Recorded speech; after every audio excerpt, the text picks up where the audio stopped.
Several major updates to a WTOC investigation we first brought to you in April. Allegations of labor trafficking right here in Savannah now being investigated at the federal level.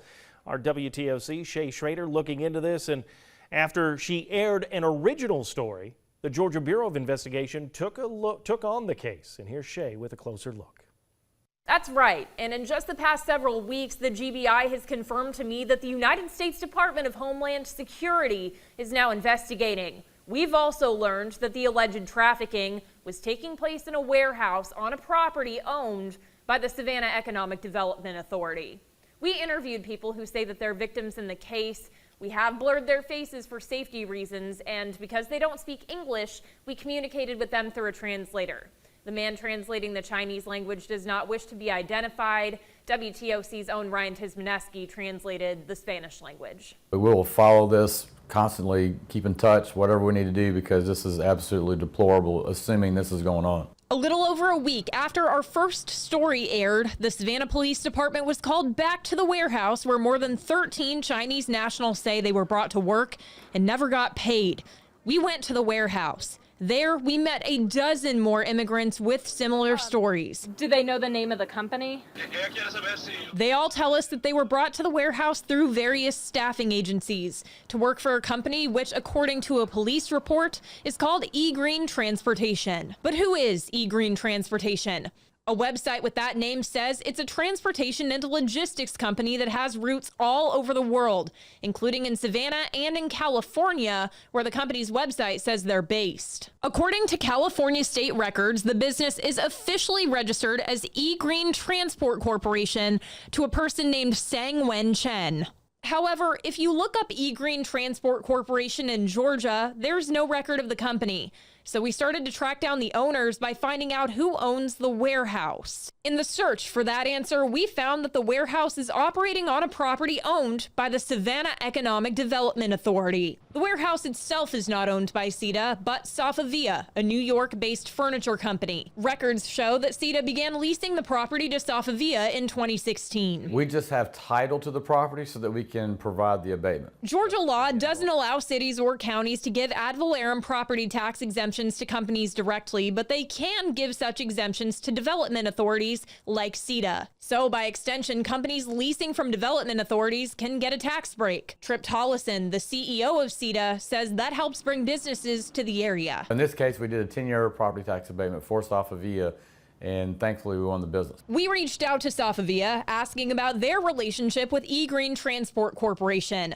They told us they don't know anything about eGreen, but they do sublease the warehouse to a company called Mayrock Incorporated, a Virginia-based company. However, according to California state records, Mayrock Incorporated also has a business license in the state.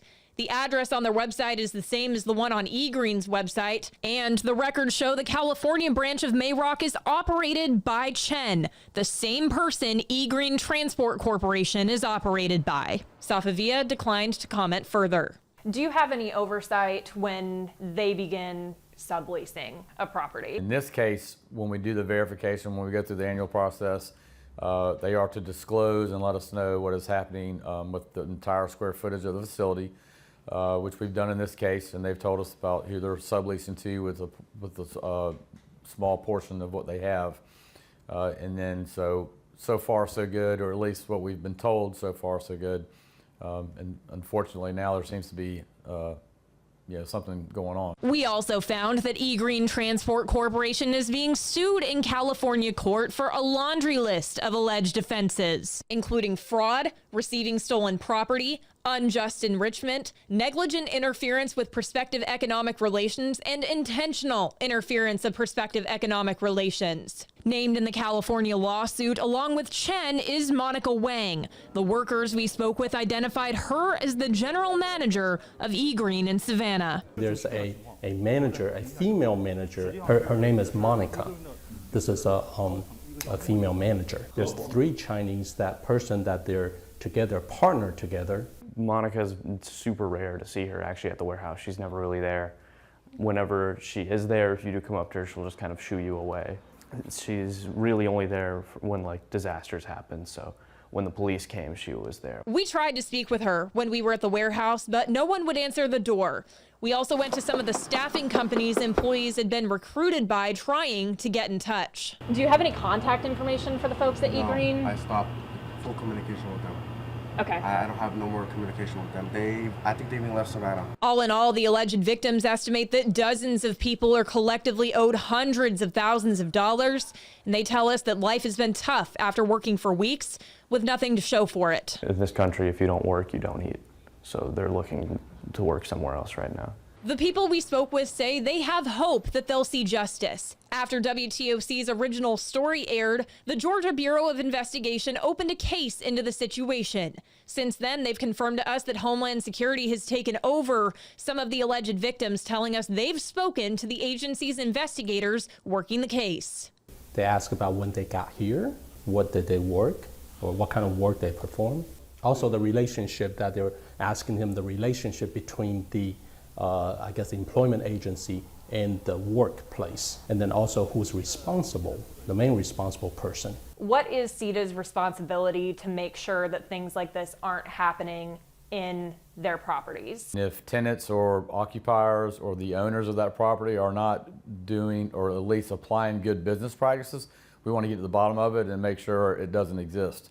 In this particular case, we're definitely trying to figure that out.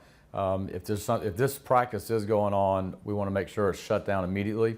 The tenant is removed, all of those things that you can think of. But I've got the confidence in the law enforcement route. If Homeland Security is really diving into this, I have the confidence they'll get to the bottom of it. But from the tenant all the way down, we're going to be very cooperative. We're going to do all that we can to make sure this is not going on. SEDA tells us that in the past several years, they've ended the practice of allowing subleases on their properties. But the sublease in this case existed before that. Safavia's tax abatement ends in December of 2026, and at that point, SEDA says they'll no longer have any involvement with the property. Now, we did also reach out to Homeland Security. They told us it's their policy not to confirm or deny active investigations. WTOC will continue to follow this case, so stick with us on air and online for the latest updates. For WTOC News, I'm Shay Schrader.